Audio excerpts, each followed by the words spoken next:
This is an independently produced, women-owned show. All of our content, editing, distribution, and promotion is done by the 3 people you hear on the podcast each week, and all of it is paid for out of our own pockets because it's important to us.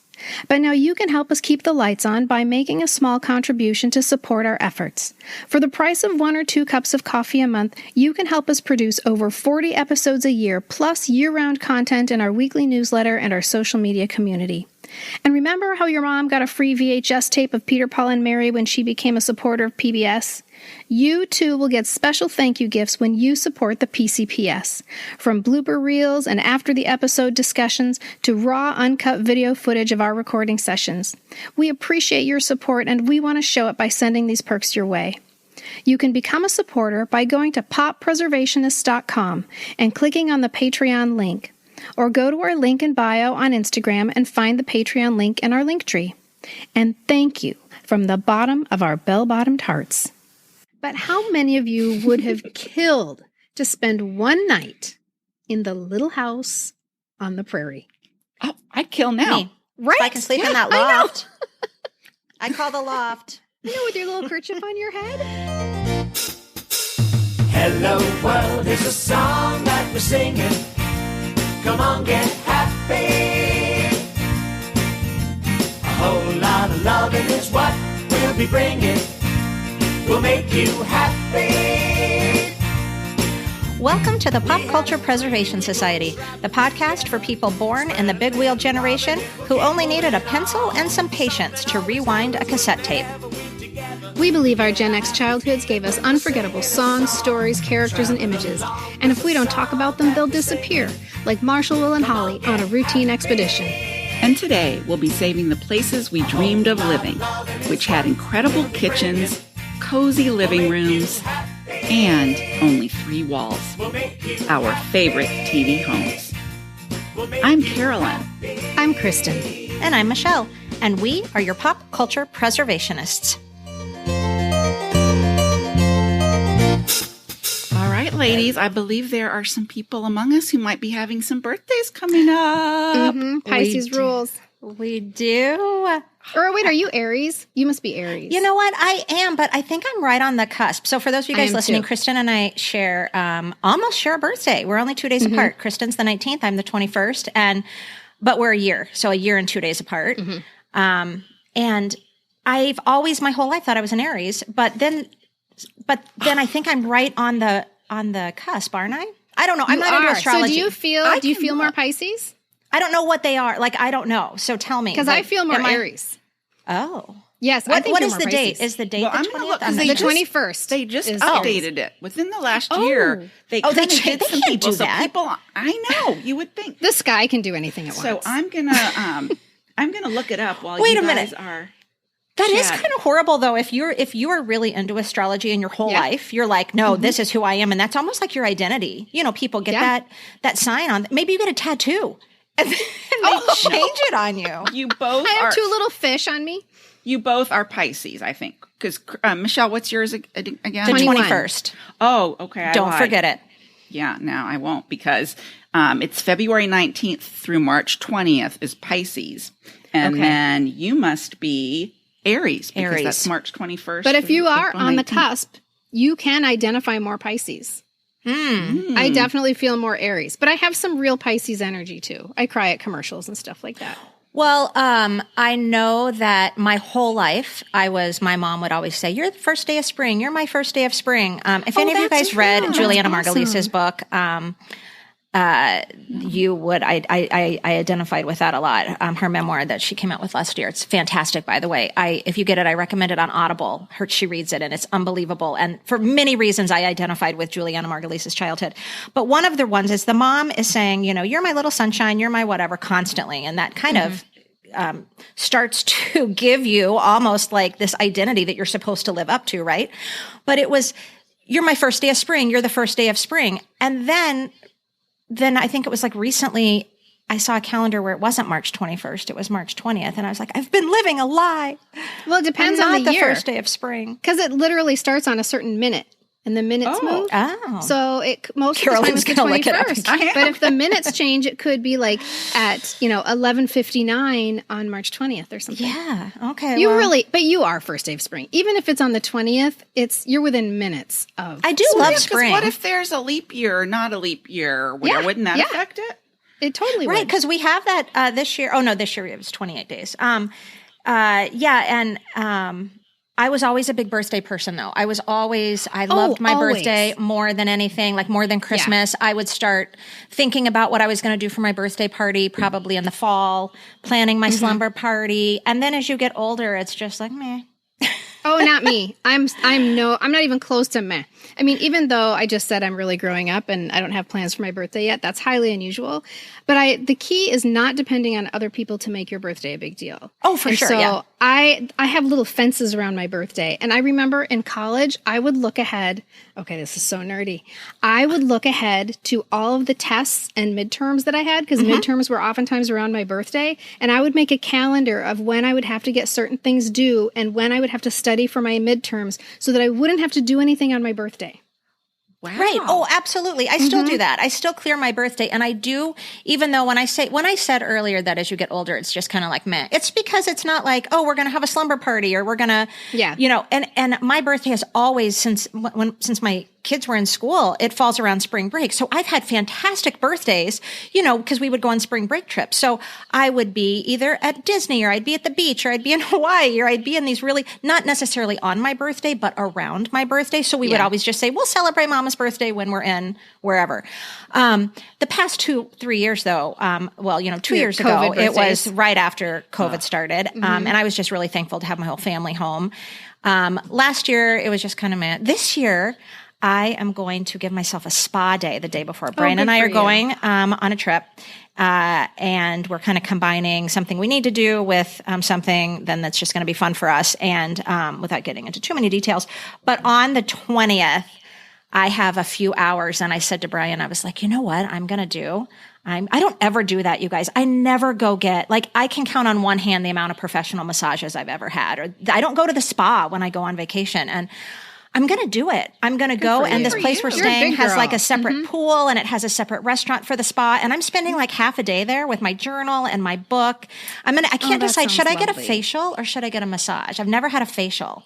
You only get a facial if it includes massage, because then it's killing two birds with one stone. Well, it includes a facial and scalp massage, it says. Yeah. So and if I you don't can get know. like an extra $25 more scalp massage, then you get the facial with the $25 scalp massage. Yeah, because my favorite thing in life is a scalp massage. I don't know. We'll see. But then I did say to Brian too, though. I said, and then the next day on my actual birthday, these are the things I want to do. Like I'm already telling him, I want to go for a hike.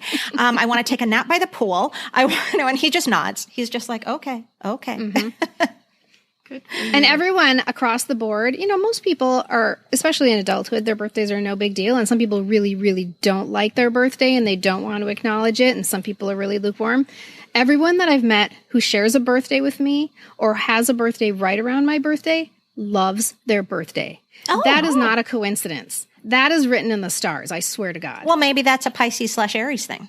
I really, really believe that it is. Well, I think it's helpful that you both have birthdays kind of at a good part of the school year. Spring has come. I mean, for those of us, I've got one daughter who has a summer birthday, so that's always a bummer. That's hard. And then mine was right when school started. You're September, aren't you? Yeah. Oh. And so that you didn't know kids yet. Yeah, you didn't really know people. You hadn't had a chance to get your invitations out.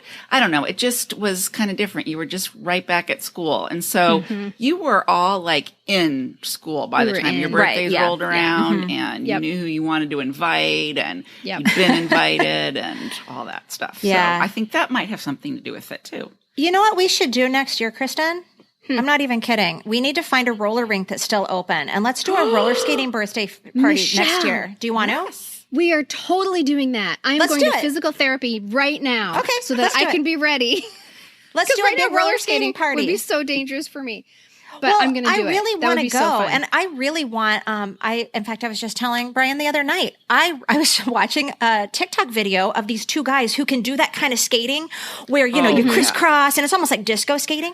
And I said, I'm not kidding. I won't. But I was like, I wish I knew how to do this. Like, I'm not kidding that I wish I knew. I am kidding that I would ever be able to do it. But I said, I wish there was a roller rink, and I wish I had enough money that I could build one that's not like one, like super old, like actually build a brand new one or find an old one and refurbish it.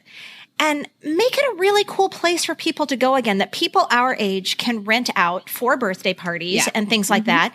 And that the kids, again, can go and have fun. You know, the ones here that they kind of turn into, you know, where people are making drug deals and they're kind of seedy and scary. Are and they? Well, the one that just closed that's what it was known for, the roller garden. Oh, yeah. Oh, I did not know that. Oh, yeah. It was also like child trafficking, big time there. Oh, my God. Oh my gosh, my girls, my little brownie troop went there and stuff. Oh, yeah, we did lots of class trips there. I meant, okay, so as an adult, like I took my brownies there, like Grace's troop I and did stuff. too. I did too. So I hope there wasn't anyway, anyone. your old rink is still open, isn't it, Kristen? Cheapskate in Coon Rapids, Minnesota is still Rapids, open. Okay. I know. Well, they're trying to change the name. 2023. You'll be turning 50. I'll be turning 55. I'll be turning 54. Let's do it. And I'll bring the wrist guards. I'm requiring everyone. This is like being vaccinated. You have to wear wrist guards. Yeah. Well, and helmets. We should all wear. Yes. And we should all wear elbow helmets. pads, you guys. I had a friend break her elbow rollerblading. There's nothing worse than a broken elbow, I tell you. Oh, it's gotta hurt so bad. So, I mean, I might be in like one of those bubbles, those inflatable things that you can, Like a hamster wheel? We're all yeah, gonna the wear hamster. we're gonna wear like inner tubes. Yes. We're gonna get floaties from the pool and we're gonna wear them around our middle. I told you in our roller skating episode, I'm a pretty good roller skater. So I will definitely wear like, you know, the wrist guards, but I don't know that I need to wear like a sumo look at suit. you. Okay. I want do like it. locks I'll show on you. my wheels and stuff. When's the last time you roller A crossover. Me? Yeah. Oh gosh. I have pictures from Roller Garden. My girls were, let's see, it was probably about 8-10 years ago. Okay. So you I know think, Liam was kindergarten. So last time I roller skated. okay, so I'm sure you're still as good as you think you made it sound like, oh, I'm good. You know, I don't need any of that stuff. And I'm thinking, did you just go last week or something? Like, how are you basing this? I'm good. I rollerbladed a lot in the 90s. That was like my exercise, you know, like this was when I lived in Scottsdale, and we had like big paths that went along the, you have jogging paths that go along the wash, like it's almost like a canal type thing, and they're really smooth. And yeah, before I had kids, I would go rollerblading all the time. That's a long time ago. I just want you to know. That was in the 90s. That's like 30 years ago. So I know. I just don't want still to that take good. you I'm to still the that hospital. good. Okay. You're going to ruin the birthday if we have to like call an ambulance or you're... It's going to give a lot of new meaning to It's My Party, and I'll cry if I want to, right? No kidding. Well, I was wondering, it would be nice if we could invent something that made... You could skate on it beautifully, but if you fell, it kind of absorbed your fall a little bit. Like somehow there was some kind of cushioning. So it'd be like a gym, like not a gym floor, but like a gym club floor. Help me with my words. Yes. Health club. Health club. health That's club. what I'm looking for. Gym club. Yeah. Yeah, Gym health club. Yeah, that's something a little spongy, but yet Squishy, you could still but you can skate on it. Okay. Well, you guys, should we get to talk about these fun TV homes? Oh, yeah, I forgot. That's why you're here.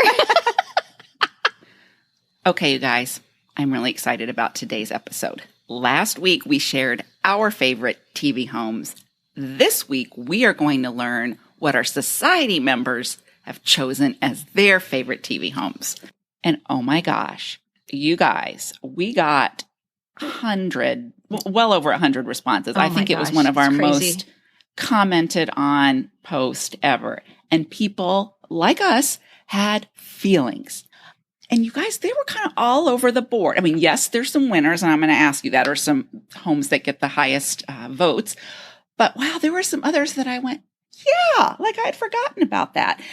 So with that being said, do you have thoughts, or what do you think might have been our top vote getter? What home did most, or not most, because it wasn't really far and away a winner. That alone surprises me. Yeah, That it wasn't well. far and away. Because Right. I think number one has got to be Brady Bunch. I would say and then Brady I would say Bunch would number be two number is one. Mary Tyler Moore. That's what I have. I would guess, Brady Bunch, Mary Tyler Moore. And then I actually threw a sleeper one in there just because I know that the three of us think this is a tremendous house and so retro and cool. And I feel like our society is a lot like we are. We're all the same. But I put maybe Family Affair got a lot of votes because that house was so cool, so and retro. The fact that it was so an apartment was yes, because it was vast, and you just kept walking and walking and walking. Yes. But it was an apartment. Right. It was a penthouse, right? Wasn't it the very top? Yeah, it was the penthouse because it also had that outside patio. It was almost like you could go outside and they could have drinks and they had or coffee or like drinks nightcaps. or staff. You know, like they had staff Brandy. that worked there. And Mr. French. Yes, so that's a great guess, but that was not top, or it wasn't even third. Wait, did we even get number one? No, you did not get number one. You're kidding. No, believe it or not. And this could have something to do with who makes up our like original followers, because we might have a lot of friends that came on early on. So Mary Tyler Moore won. She was number one, but not by a whole lot. I feel like a winner. Yes, you picked the best Well, one. and that's interesting because Mary Tyler Moore also was the winner of our TV theme songs. That's right. True. Which we agree with all of these choices. We're not saying like, and isn't that you weird? all have wonderful taste. Yes, you have a wonderful taste. You indeed do. And I don't know how many of those would have been Minneapolis followers, but and it was cute to read some of the comments. Kind of like you said, Kristen, several people commented on when they went to look for their first apartments out of college. That's the apartment they had in their mind, and where were they going to put their initial? What wall was going to hold their initial? Like that was a factor. And I just thought some of these comments, I realized I was not alone in some of the things that I thought. And sure enough, there were several people that thought that's what my first apartment should look like, just like you did, Kristen. I feel very validated. Yeah. So coming in a very close second was Brady Bunch. Okay. So you were good with that. We actually have a follower whose her name on Instagram is Dilling, right? Isn't it Dilling Street? Yep, Dilling Michelle? Street, yeah. So it's devoted to the Brady Bunch house. That's her entire account. So obviously her favorite. And then if you're confused by Dilling Street, it's because that's the actual address. Yes, right. And on the show, they were something Clinton Way. Isn't that right? Right. Well, yeah, Clinton you brought Way. that, before. And we were trying to remember, how would we know that? And the image that comes to mind for me is when they would get mail, and sometimes they would, there were a couple episodes where, wasn't it Jan got like a mysterious letter? It's the one with the necklace. It's the one where she got the necklace that's from right. her secret admirer. See, there you go. Just got home and met the mailman. This is for you. Oh, a package. Well, it certainly resembles one. Miss Jan Brady, 4222 Clinton Way, City. That's me, all right. For some reason, my I mind just is recently watched it. Because somebody's getting the mail. That's right. God, I mean, yeah, we can picture things by how that tune is played. That's crazy. And then I felt good when I saw this. The third was Bewitched.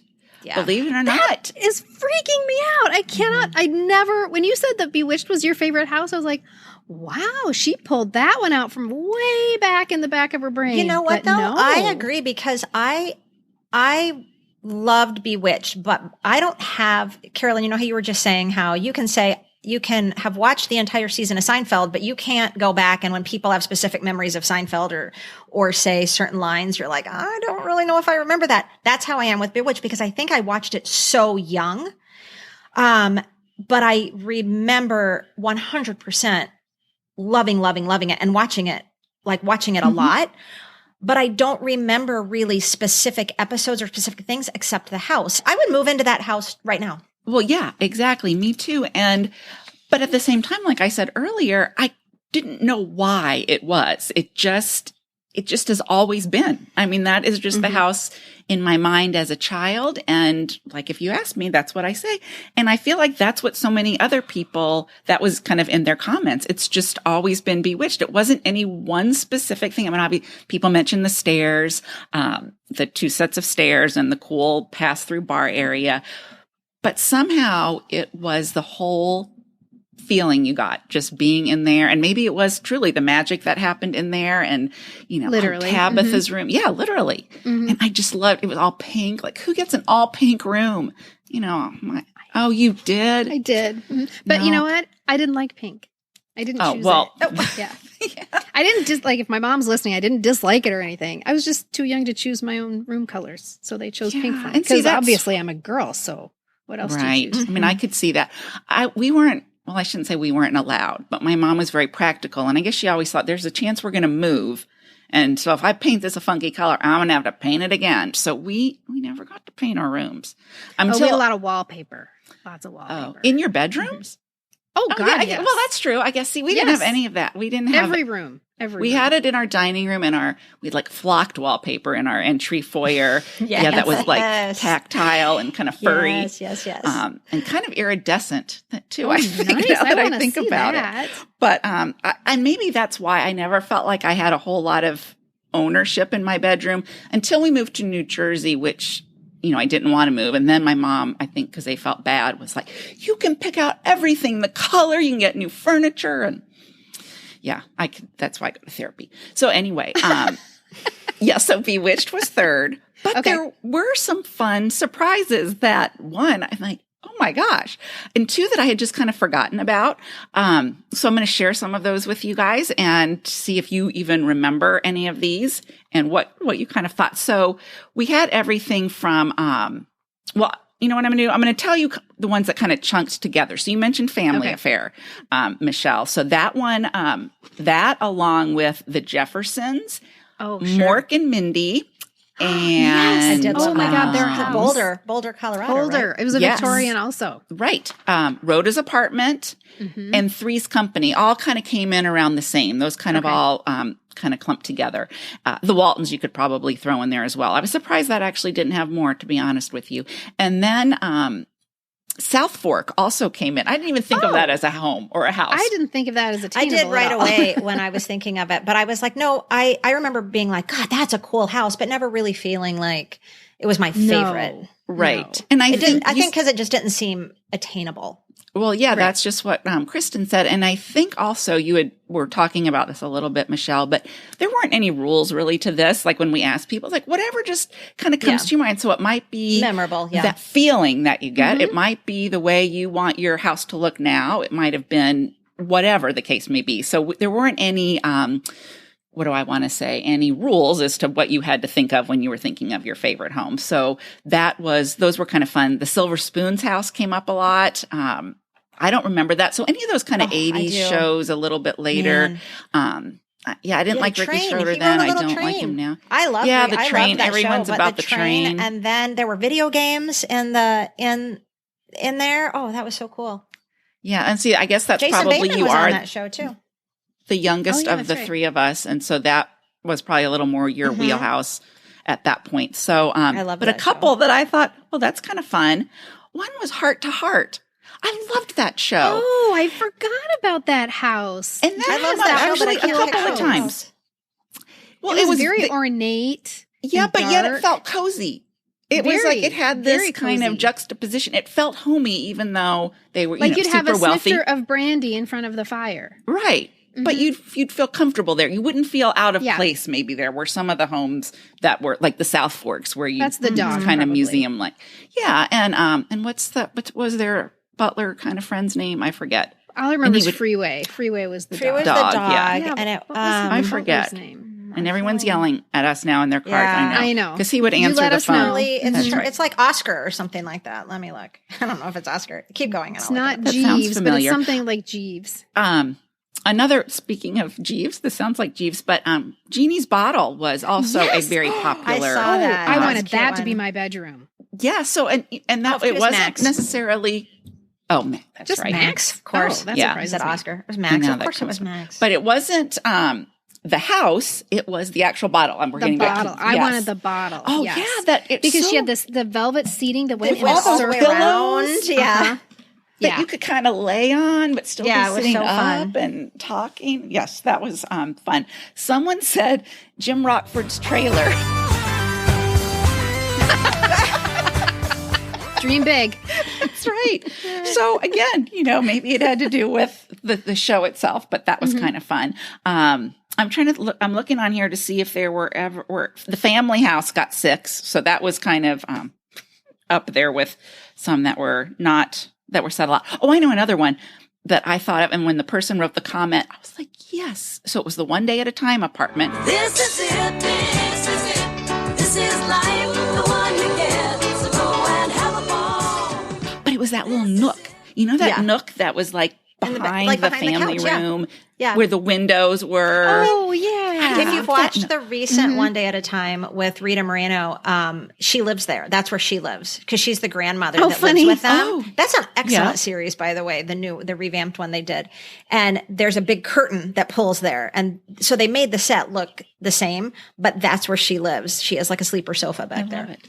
Mm-hmm. Well, isn't that where their grandmother when she came to visit? Wasn't Nanette Fabre? Oh, yeah. Didn't she sleep in there sometime? I don't know. I don't remember. But I realize as I'm saying the word nook a lot of the houses I liked had little nooks, had little spaces that you could go and kind of be alone, but not all the way alone. Well, it's like Mary's fridge. Everything that's tiny is better. Yeah.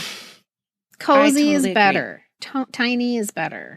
So you guys, one of our followers, Maria Shaw, who was just wonderful, and she comments a lot. She shared with us that not long ago, she purchased a new old home, and she is working right now to decorate it exactly like the Bewitched home. And she... Bewitched again? Again. She is? Oh, my God. Yes, she is. So she sent some photos of what it looks like now, but she is, I guess, scouring the internet and vintage stores to find the decor and the furniture. She wants her home to look like the Bewitched house. I feel like I'm learning a lot today. If you like what you hear, let us know by becoming an official supporter of the Pop Culture Preservation Society on Patreon. This show is created, researched, produced, distributed, edited, and paid for by us, Kristen, Carolyn, and Michelle.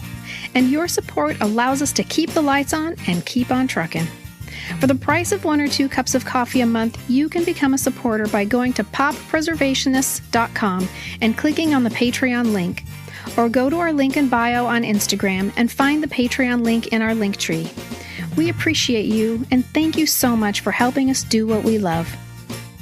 Okay, here's a surprising pick. Tell me, Carolyn, if this was on your list. Okay. When we talk about dream homes, most of the time we are picturing something, if not luxurious, at least with indoor plumbing. But how many of you would have killed to spend one night in the little house on the prairie? Oh, I'd kill now. Me. Right? If I can sleep in that loft. I call the loft. You know, with your little kerchief on your head? Did anyone say Little House on the Prairie? Yes, they did. We had a couple of Little House on the Prairie choices. We did. Because people feel strongly. It was cozy. And to climb a ladder into your room. That was the coolest. How cool would that be? I did wonder, though, even as a child, I thought, how do Ma and Pa have sex? Because they're just right there. No, actually, if you go back and watch some of those episodes, you know they were. They're cozy. Oh, yeah. They would make eyes at each other. The barn. In the barn. Reach in the Where barn. all the animals go to have sex. Caroline, meet you in the barn after dinner. Oh. So did you guys know that house still exists? No. Oh, it didn't get... Oh, yes. Yeah. It still exists. So once the series ended... Stan Ivor, who played the blacksmith, John Carter, he asked if he could keep the set. And they said yes, which I kind of find amazing. So he had the house disassembled and then taken to his home in rural LA County. And I think this is really cute. Allison Arngrim, who played Nellie Olson, said, people felt better knowing the little house was safe. And she also said, we all think that it would be great to see it in the Smithsonian. And I agree. I agree too. I totally agree. Let's start a petition. I think we should. Well, listen to this. He tried, Stan Ivor, the guy who played the blacksmith, he tried to donate it to the Laura Ingalls Wilder Museum in Walnut Grove, Minnesota. But Ed Friendly, who I think, was he a producer on the show? Is that right? They have the rights to the story, I think. To the story. And he said no. Big meanie. Because I think that is a perfect idea. They would take care of it. It's in the place where people are traveling to honor Laura Ingalls Wilder, both the show and the books. And he said no. Well, I'm going to write a strongly worded letter to Ed Friendly. That doesn't sound very friendly, Ed. It doesn't sound very friendly. I agree. And you can save it just like you saved the Waltons. That's right. Exactly. Yes, so people love their TV homes without a doubt. And when I was doing my research, I found this out when I discovered a book called TV Sets. And it's by a gentleman who he said for many years, just for fun, he would sketch out what he thought would be the floor plan of some of his favorite TV homes. And then he started to make them more architecturally real, and obviously would be imagining those parts that we all probably imagined that we didn't get to see, like the Mary Tyler Moore bathroom or that fourth wall in a home that wasn't shown in the TV show. And he had some of them displayed in a bar somewhere, and a art collector or someone who owned an art gallery was in there and said, "This is amazing. Like, you need to do this and you need to make it a book." And sure enough, he did. And I will put a link to the show in our show notes to that book, because it's so fun. You'll just sit there and look and see, oh my gosh, there's Bewitched House. There's Andy Griffith's house. And it's just like like Mike Brady drew them. These are real, like blueprints. TV sets by Mike Brady. That would actually be super cool. Wouldn't that be fun? And so people, I guess, love these imaginary floor plans so much that there is a shop on Etsy where you can buy blueprints of, again, our favorite TV homes, from Mary Tyler Moore to Little House on the Prairie. She has one for that. To more current Just shows. A box. Just a square. It's got some matchsticks in it. And it's got like 10,000 reviews or something. People love buying these floor plans. That's a good Christmas gift. Isn't that fun? It's a great gift idea.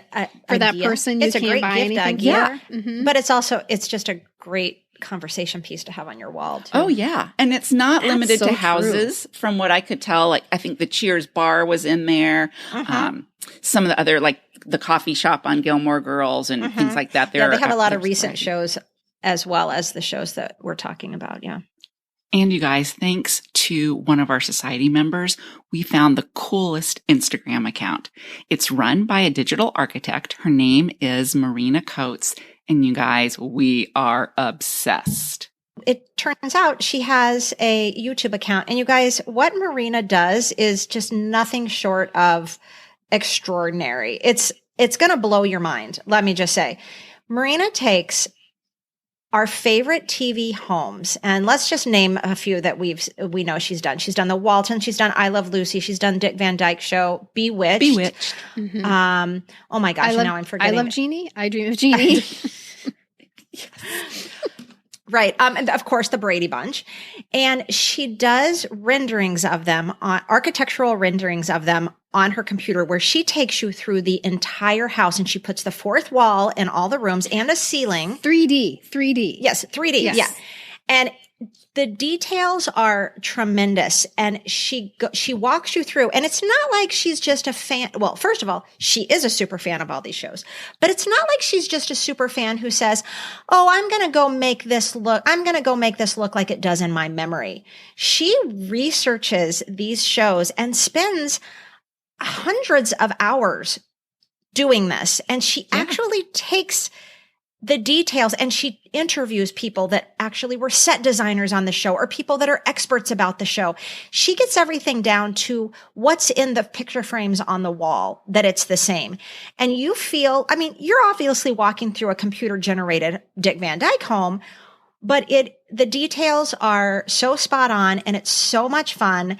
And we could not recommend Marina's, her social media but especially her YouTube channel, Mockingbird Lane, more. And yeah, we will put a link in. And I need to reiterate, because when Michelle says walks you through a home, this is a video. She doesn't mean that figuratively. She means that literally. You're watching a video in which you're walking through the set. This is a 3D rendering where you actually get to walk through the home. Not figuratively. Right. It's like someone's walking through with a camera. Like she's walking through with a camera, and she's created this. Yeah.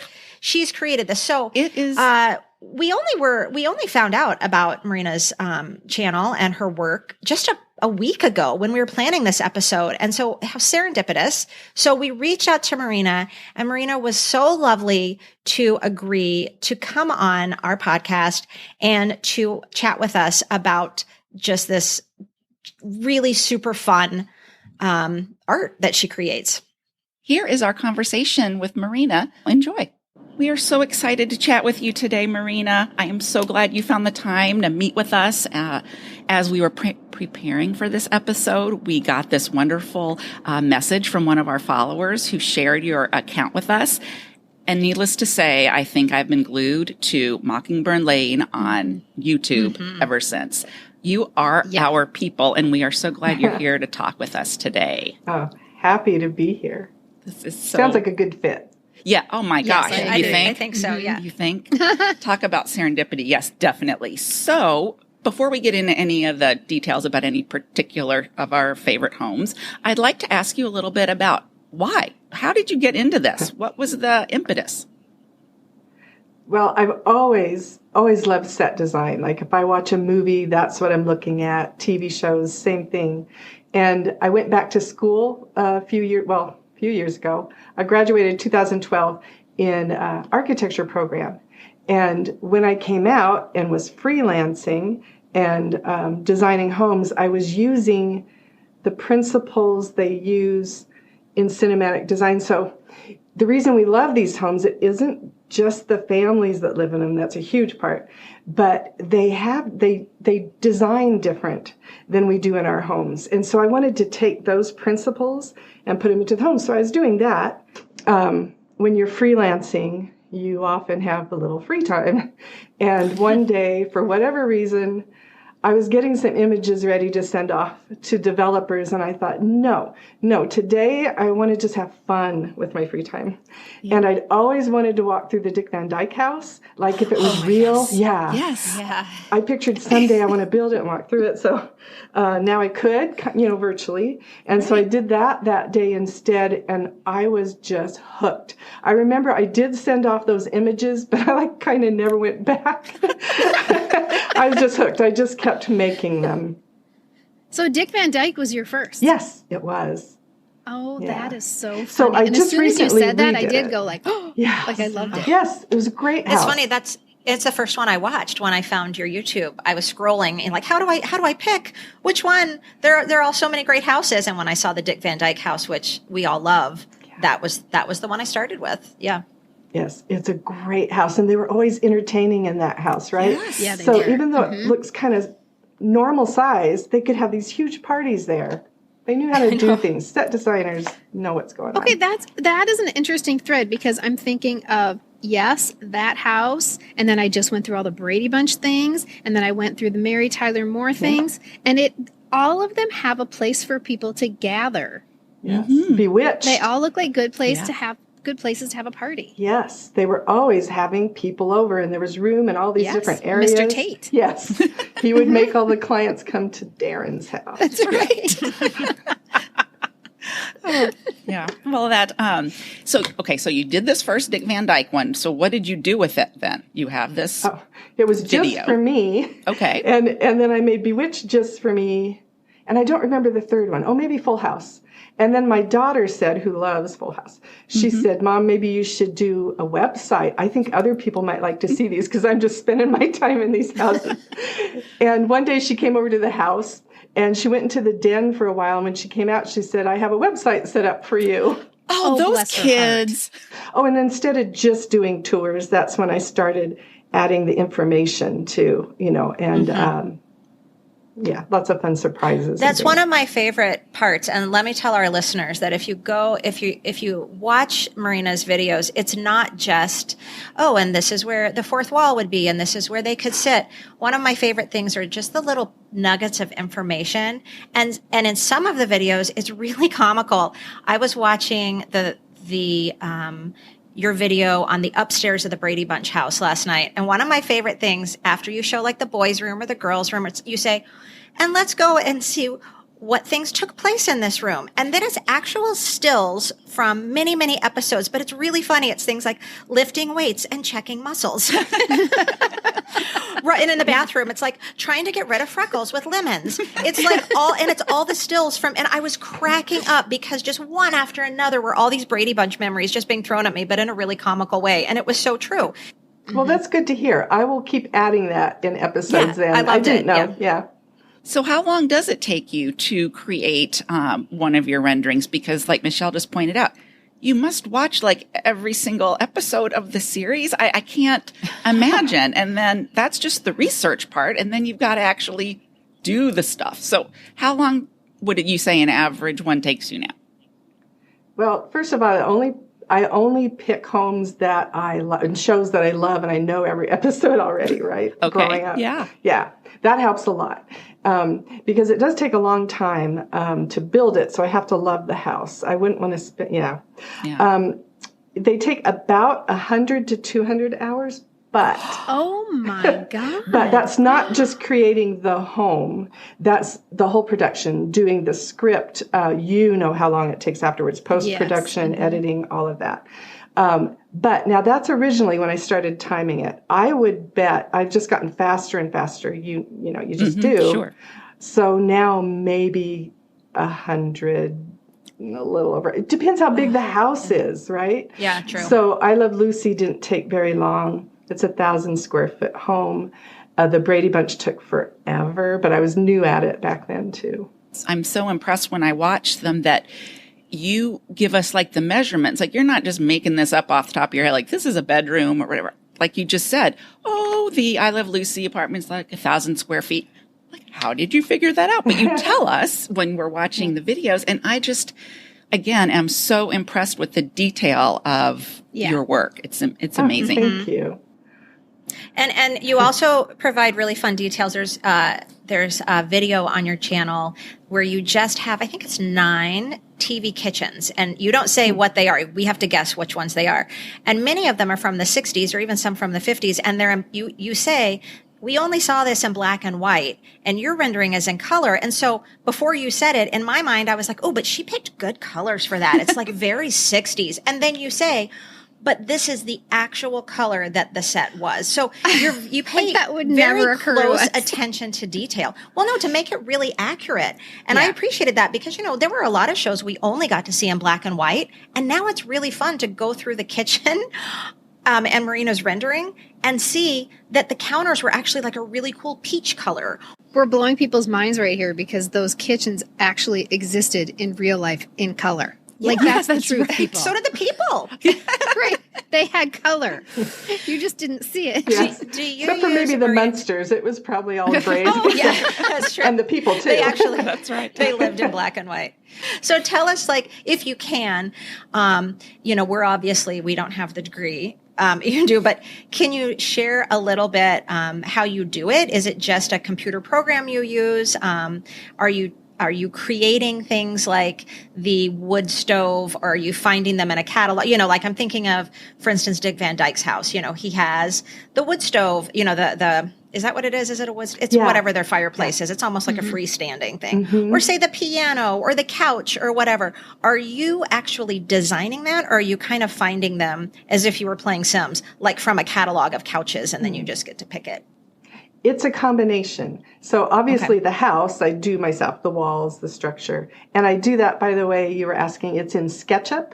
I use SketchUp Pro, but there's a free SketchUp online if you try it out and see if you like it first. Write it down. Yeah, SketchUp. And then the program I use that makes it look real, it renders it and allows me to make the tours, is called Lumion. Those are the two I use. Now, for the items, I have to build a lot of them because they're extremely specific. But I can get a lot of things from a catalog. You were talking about components. So it's a combination. Okay. And as I progressed, I tried to do more and more that I actually build myself so they look like what it did on the set. In the beginning, if you go to my early ones, and please don't. We say the same thing sometimes. Yes, don't you cringe at your early videos? Yes, we do. Yeah. Anyway, the early ones, I just grabbed components that were similar. Now, more and more, I try to get the same material. Or if it's like a couch or curtains, or I build whatever it is to look like what it did on set. Oh, and I've since learned how to put the real artwork into the frames on the wall in the beginning. I didn't know how to do that. I love that part. Oh my gosh. I was the Bewitched ones last night. And then you give us some facts about art. I'm thinking, I could win Who Wants to Be a Millionaire after watching some of these, because I know who the artist of Little Girl with a Broom or Girl with a Broom, and I love that. So I do what I bet you do. When I'm starting a new project, whatever questions I have, I assume the watcher is going to have, the viewer. And so I just keep notes of that, and that's what I explore. So I want to know about that painting. I find out who did it. Like, I'm learning on the spot, too. I'm not an art historian. Okay, so this is a two-part question, actually, because I wanted to ask you about your favorite TV home, but I realized your favorite TV home might not be the same as your favorite TV home project that you've done. So do you have what is your favorite project that you've done so far? And B, what is your actual favorite TV home? Ooh. So my most recent favorite, oh gosh, it's so hard. You know, my husband makes a joke because every time I'm done with a home, I say it's my favorite home. And Yeah. I guess that's a good way to go, but right. So there's for different reasons. When I did the Waltons home, getting to interview Paul, I was crying as I was doing the interview. Yes, we know how that I goes. feel you. Well, I remember when it was over and I came out, I told my husband, that's my favorite ever. And it was because of that. But then when I did Home Alone, so it's a different aspect. It's not someone that lived in the home, but John Muto was the production designer.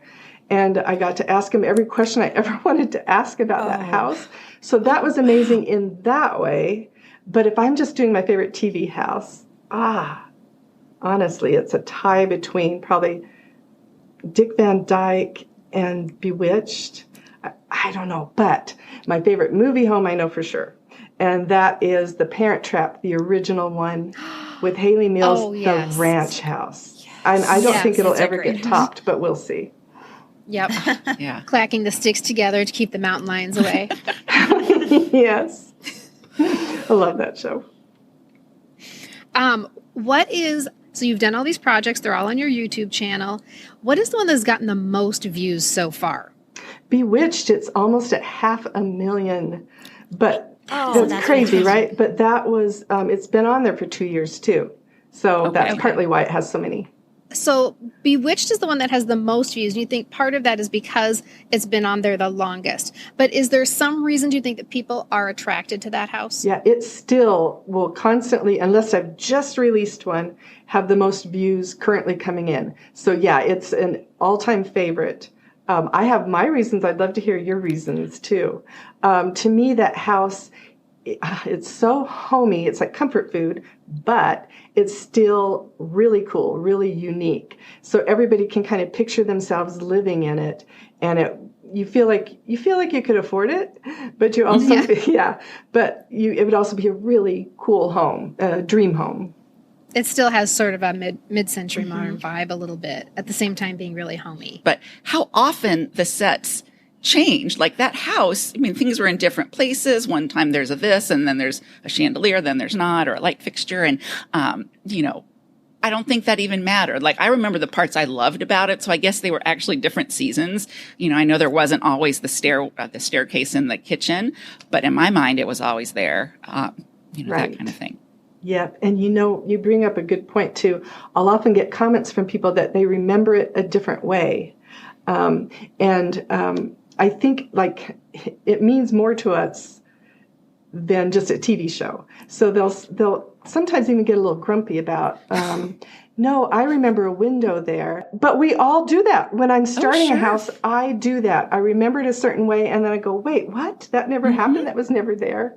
You know what it makes me wonder? If we were able to go back to our childhood home exactly how it was when we were a kid, would it be the way we remember it? I know it would appear bigger. Scary. But no. You're flipping me out right now. It would be so much smaller than we remember, and I don't think it would. I think I would walk around. I grew up in a lot of different homes, like I moved a ton, but there's one house that I go back to in my dreams, I would say 3 times a month. I mean, it's the house I lived in like the longest, which was 5 years. So it would be really interesting to go back. I think there would be a lot that I was like, oh, that's where the bathtub was there, I had that wrong, yeah. Yeah, I bet so too. Marina, you said that you were talking about the Brady Bunch, the HGTV show, and we've talked about that in this episode already a lot, but you got to visit the remodeled home. Is that right? Did. It was amazing. Tell us a little bit about that. building the Brady Bunch house coincidentally at the same time. And I'd posted something on Instagram, and I started getting these comments underneath by someone who sounded like they knew what was going on there, right? And it piqued my curiosity. And then at one point he wrote, I was saying, I wonder if they'll do this to the house or whatever. And he wrote, this is what they're doing. And it was so specific that I said in the comment under that, if I'm hearing you right, we're getting a scoop here, because nobody really knew what was going on yet. And he wrote, shh. And so I immediately emailed him. Yeah. And then we started corresponding back and forth. It was the design build manager, Dylan Eastman is his name. And he's the one. I don't know how he did it. Like, he took, as you know, the inside that we all knew, but kept the outside the same. He's the one that had to come up with how to do that. So eventually we were talking back and forth, because we're kind of both building the house at the same time, mine virtually and much easier. And then a couple months later, when it was done, I got invited out to the premiere. Oh my gosh. Yeah. How cool is that? And there's a fun story with that too. This is so weird. So I'm at the Salt Lake airport getting ready to board to go to Burbank, and I run into Mike Lookinland.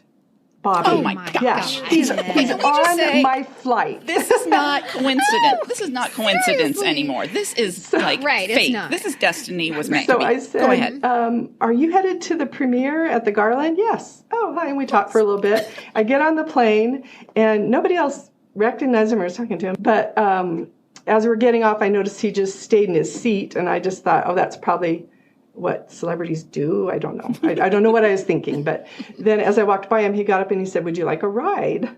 So I got to come to the event. Now, the event was the next day, but I got to arrive at the event place with a Brady, which was pretty with cool. Bobby Brady. Nice. Your child self was freaking out. Oh my gosh. I was probably not the calmest I've ever been. So I would imagine that when you were in architecture school, this is not how you imagined it would go. Like, this is what your architecture degree would be going toward. We, of course, are incredibly pleased that this is where your architecture degree has landed you. But what has been the biggest surprise to you on this journey from architecture school to where you are now? Oh gosh, that I'm ended here, for one thing, like you said. I wouldn't have predicted it, guessed it, nothing.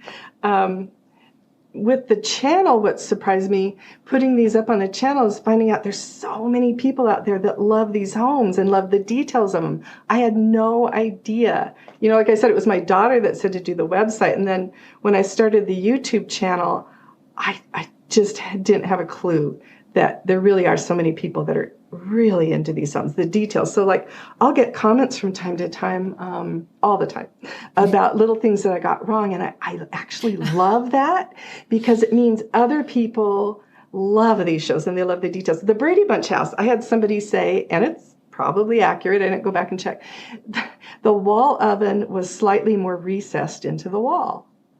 Oh, right? geez. So that's how much they care. Yeah. So it's something more than nostalgia going on there. Well, we want to thank you so much for taking the time to be with us. I mean, I feel like we have a new friend. So I do too. I feel like you dropped in our laps, and I'm so excited. Yeah. I feel like, this is a wonderful new connection and friendship between all of us. We know we're going to have you back, Marina, for sure, because this was way too fun to just do it one time. So enjoy your weekend. It was fun on this end too. So. Oh, good. Well, enjoy your weekend, and I'll keep in touch. We'll have you back again. again. We definitely will. Thanks you so again. much. Thanks. Okay, bye. Thanks, Marina. Bye. Bye-bye. Gosh, I'm so glad that we discovered Marina. I just feel like she's such a fun and creative person to know. Oh, yeah. I'm going to put direct links right to her YouTube channel, her social media. And as soon as you finish listening all the way through to our podcast, I want you to run, don't walk, and click on those links and watch, because it is amazing. And I think one of my most favorite aspects of those tours is that she takes some of those homes and decorates them for Christmas. And Christmas music is playing while you're walking through Darren and Samantha's house, and a Christmas tree is up, and there's Christmas cookies in the kitchen, and Hark the Herald Angels Sing is playing in the background. It's like all of my things that make me get nipple lightning at one time.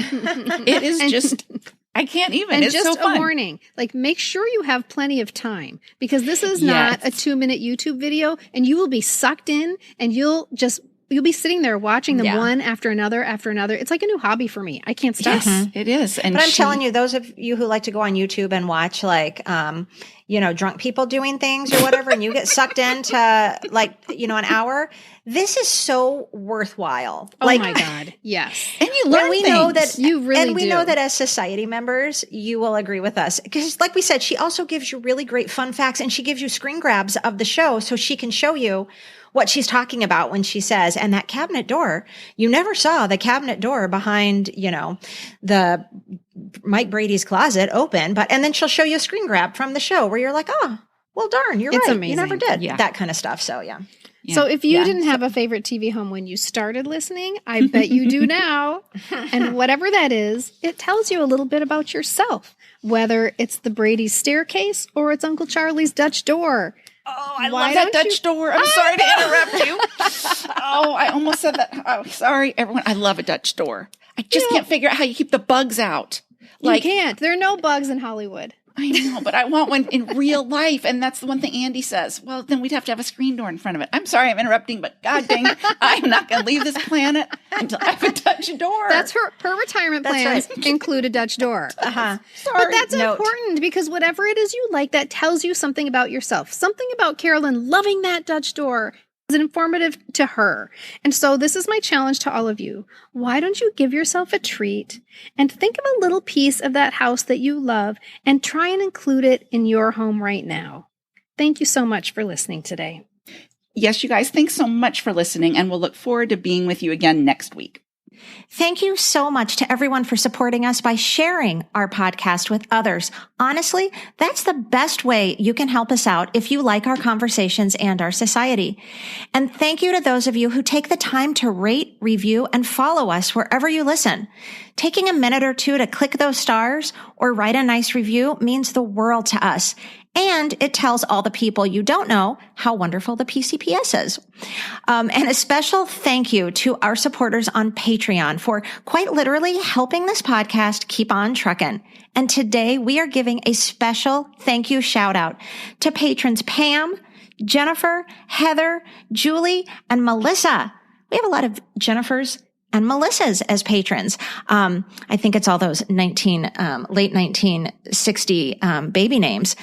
Jennifer and Melissa was as popular, I think, as Amy and Michelle.